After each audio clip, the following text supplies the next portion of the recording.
உடுமலையில் காதல் திருமணம் செய்து கொண்ட இளைஞர் வெட்டி படுகொலை செய்யப்பட்டதற்கு விடுதலை சிறுத்தைகள் கட்சித் தலைவர் திருமாவளவன் கடும் கண்டனம் தெரிவித்துள்ளார். சென்னையில் இது தொடர்பாக தந்தி டிவிக்கு அளித்த பேட்டியில் தமிழகத்தில் இதுபோன்ற படுகொலைகள் நடைபெற்று வருவதற்கு அரசின் மெத்தன போக்கே காரணம் எனவும் அவர் குற்றம் சாட்டினார். கல்லூரி மாணவர்களான சங்கர், கௌசல்யா சாதி வெறியர்களால் கொடூரமாக தாக்கப்பட்டதில் சங்கர் சம்பவ இடத்திலேயே உயிரிழந்திருக்கிறார். கௌசல்யா இப்போது உயிருக்கு ஆபத்தான நிலையில் மருத்துவமனையில் அனுமதிக்கப்பட்டிருக்கிறார். சாதியின் பெயரால் தமிழகத்தில் இத்தகைய ஆணவ கொலைகள் நாளுக்கு நாள் அதிகரித்து வந்து கொண்டே இருக்கின்றன. சாதி ஆணவ படுகொலைகளை தடுக்கிற வகையில் சட்டம் கொண்டு வர வேண்டும் என்று தொடர்ந்து வலியுறுத்தி வருகிறோம்.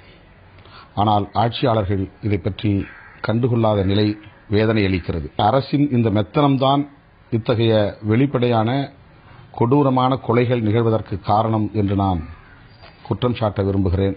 இந்த சம்பவத்தில் உடனடியாக அரசு சம்பந்தப்பட்டவர்களை கைது செய்ய வேண்டும், கடுமையான நடவடிக்கை எடுக்க வேண்டும்.